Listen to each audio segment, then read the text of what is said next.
Hi guys, it's Jim here from drtangenstein.com. Now, this video is kind of a plea from me to people to stop passing up the opportunity to buy Corny kegs, or Cornelius kegs. Now, Corny kegs are these well known to homebrewers, these 19 litre stainless steel. They come in all kinds of shapes and sizes. Stainless steel kegs that have these cool disconnects on them. I guess traditionally, you put your finished beer in there, put it in a kegerator, attach your CO2 to it, force carbonate, and then you serve delicious, clean, carbonated beer from that. Now, a lot of people can't be bothered installing all the gas lines, building the kegerator, buying the gas lines, or they just haven't got space for it. So a lot of these things stay on the market. I'm here to say that these are much more than just a serving vessel that sits in a kegerator. Recently, I've been using Cornelius kegs to condition my beer in, i.e. to carbonate it. Now, I've not done this using a gas canister. I've almost used the keg as if it were a giant bottle. I've put my finished beer in here with some priming sugar and let it carbonate naturally. Now, priming the beer is easy. Getting it out of the keg into the bottles, still carbonated, requires a little bit more work. Now, typically this is done with what's known as a counterflow bottle filler, which basically the products like the Blickman beer gun would be a prime example. It's basically a bottling wand that applies pressure or keeps pressure in the bottle so that the carbon dioxide from the carbonated beer doesn't escape as it flows, as the pressure lessens on it, essentially, as it comes out of the line. Now, these products, the Blickman beer gun and other such products, get great reviews. They're very good at what they do, but they're also quite expensive, retailing at about 100 quid thereabouts. Now, I've had a go at making my own here, which cost me about £11, and I'm going to say I haven't had any issues with it. So I'll talk you through what I've done basically. So as I say, I'm priming my beer in here, it's already fizzy. I then take this product, which is known as a picnic tap. I guess typically the long tubing and the narrow bore helps to reduce beer foaming as it comes out if you weren't attached to a gas line. So this is great. The picnic tap is fine if you want beer to come out of it, but that doesn't keep the gas in. What I'm going to use to keep the gas in is this thing, the good old bottling wand. Now that hooks up to the end of the picnic tap and makes a bottle filler, but that on its own isn't counterflow. What you need is this bung here.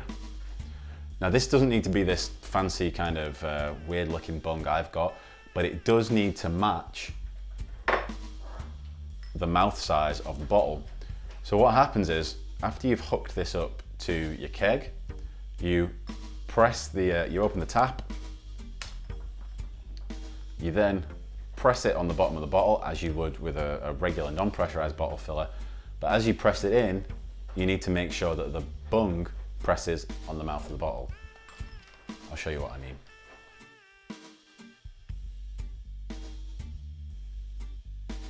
So just a few pointers, I guess, before we start, before I show how it's done. The first is that I use 120, 130 grams of sugar per 19 litres of finished beer in each keg. That is enough sugar to carbonate the beer and to also apply pressure to the top of the keg. If there's no pressure in there, then the beer's not going to come out.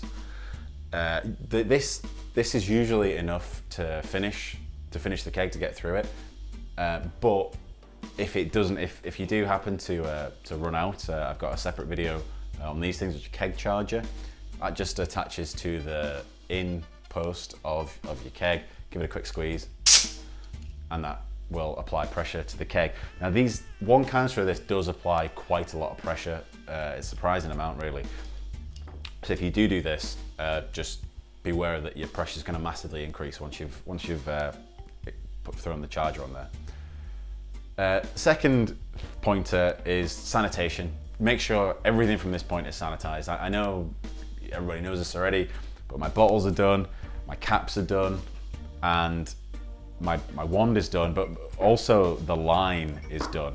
Now, I sanitize the line just by hooking this up to this keg here, which has got Star San in it. If you don't have another keg, like I say, if you've just got one keg for bottling with, then I suggest you buy one of these, a carbo cap, which is in the same episode as the keg charger. Just screw the carbo cap onto a litre bottle of water, hook this on there, and give this a squeeze as the tap's open. Sanitizer will flow through. Just get some sanitizer in there to kill off anything that might enter it. Now, the final thing, the absolute final, and this is the most important part of this video, is before you do this, before you set out to fill your bottles, chill your beer. This is a very pressurized container now. You can hear if you pull the disconnect. It's very pressurized. You need to chill this beer, because if you don't chill it, there's going to be more pressure than you expect. Chilling the beer makes carbon dioxide dissolve in the beer, which reduces the pressure. Now, that doesn't mean you're going to lose pressure. It just means you've got a nice, even, steady pressure and carbonation in your beer, okay? If you don't chill this, it's going to fly out. This is not going to work. It's going to be a hell of a mess. So please chill. If you don't have, like I say, if you don't have a kegerator or a designated fridge that you can do this in, just get like a bin, put your keg in there, get a few bags of ice, put the ice in there, throw some salt in there, water, let's get some nice icy salty water, and just chill that keg down. Get it as cold as you can, okay? My keg is already in the fridge, so I'm just gonna hook this up and then I'll show you how it's done.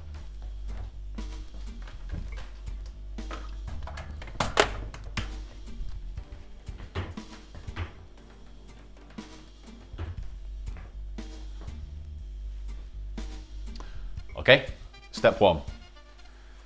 Got my little glass of sanitizer here. I'm gonna keep my wand. Tap's open. I'll put the wand in. Now, like I say, this is a button. As soon as I press this button, beer's gonna come out. Actually, there's still sanitizer in the line, so I'm just gonna let that out. You'll see now. You see the beer starts to flow. So when I push this on the bottom of the bottle, beer's gonna come out.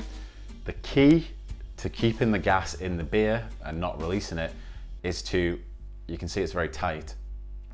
As you push the button to the bottom, you've got to push the bung into the neck as well. So there you go. So you see there's a little bit of foam, not too bad. That'll subside. So what happens here is the beer kind of rushes out at first, but then it reaches equilibrium. So what you need to do is just twist the bung slightly and let a bit of pressure out, okay? If you don't let that pressure out, that's just air pressure. If you don't let the pressure out, then the beer's not gonna flow because it's got nowhere to go, okay? So this is nice. Good, I'm keeping the pressure in there ever so slightly. You just want a slight hiss coming out of it. Ever so slightly. Right, okay, so I'm gonna show you what would happen if you did this without the bung now, okay? So I'm gonna just push it down without pushing the bung in. And you see there's a hell of a lot more bubbles coming up. That means you're losing carbonation, you're losing bottle space.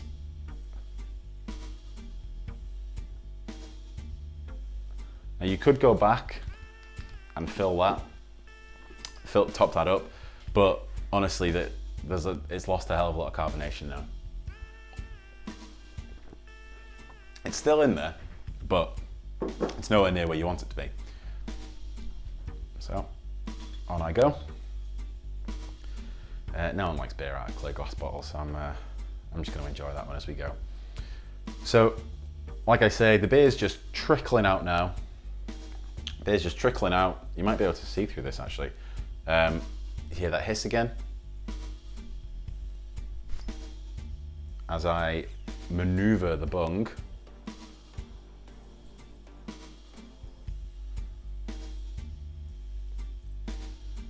Around. So this is basically, it's as quick or as slow as you would like it to be. If you want it done really quickly, you're gonna risk losing some carbonation.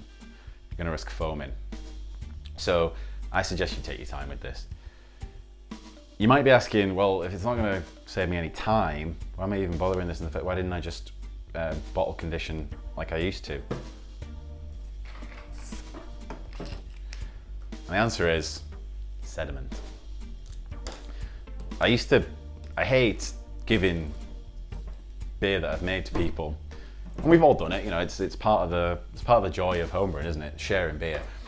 I hate giving beer to people and saying, "Be careful of the sediment." You know, don't drink it violently. You know, you got to be careful. You only drink it on a full moon, or the sediment's going to come out. This way, I'm leaving all the sediment behind in the keg. Not this keg, but a keg. So you probably see now that there's condensation on this bottle because it's cold. The beer is cold. Again, just relieve that pressure. There you go. Now, like I said, this is the pressure from the sugar is usually enough. If it's not, get yourself a keg charger and charge it up. This kind of thing is also good if you do have a kegerator. You know, say for some reason you made a pumpkin beer last year and you've still got 18 litres of it and it's Halloween coming around. You can do this to this. You know, you can get rid of that pumpkin beer and you can bottle if you want using this. Nice fizzy bottles, take them to a party. You could fill a growler this way too. The only thing would be if you were going to fill a growler, you would need a much bigger bung, because obviously this isn't going to cover the mouth of the growler in the same way it does with the bottle. And like I say, with the bung, you'll get one from your homebrew shop. You just drill a hole through it, big enough to fit the wand, and you're away.